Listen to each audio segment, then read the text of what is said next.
The biggest questions from Game 2 of this Celtics-Mavericks NBA Finals. The Boston Celtics and Dallas Mavericks faced off in Game 2 of the NBA Finals, and there were plenty of big questions that arose from the highly anticipated matchup. The Celtics were able to bounce back from their loss in Game 1, and even the series with a dominant performance in Game 2. However, there were still plenty of questions that emerged from the game that will need to be addressed as the series progresses.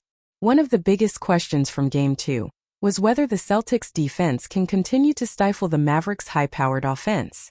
In Game 1, the Mavericks were able to score at will and looked unstoppable on the offensive end. However, in Game 2, the Celtics clamped down on defense and held the Mavericks to just 95 points, well below their season average. The Celtics' ability to slow down the Mavericks' offense will be crucial if they want to win the series, and it will be interesting to see if they can maintain their defensive intensity in the games to come. Another question that arose from Game 2 was whether the Celtics can continue to get production from their role players. In Game 1, it was the Mavericks' role players who stepped up and made big plays to secure the win. However, in Game 2, it was the Celtics' role players who shined, with players like Marcus Smart and Evan Fournier making key contributions on both ends of the floor. If the Celtics' role players can continue to play at a high level, it will take some of the pressure off of their star players and make them a more balanced and dangerous team.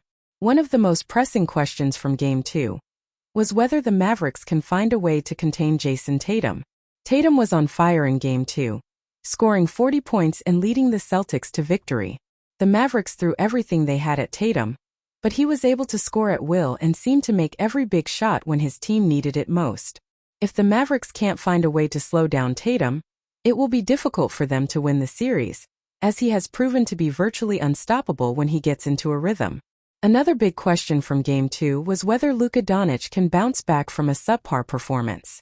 Doncic struggled in Game 2, scoring just 22 points on 7-19 shooting and committing 6 turnovers.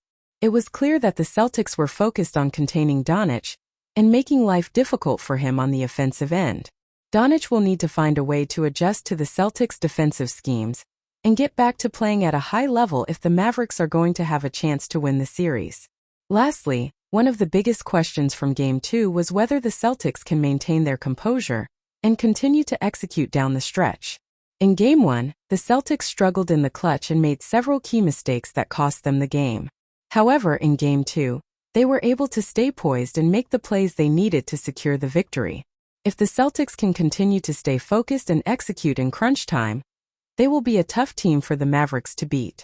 Overall, Game 2 of the Celtics-Mavericks NBA Finals raised plenty of big questions that will need to be answered as the series progresses. From the Celtics' defense and role players to the Mavericks' ability to contain Tatum and Doncic, there are plenty of intriguing storylines to follow in the games to come. Fans can expect plenty of drama and excitement as these two talented teams battle it out for the NBA championship.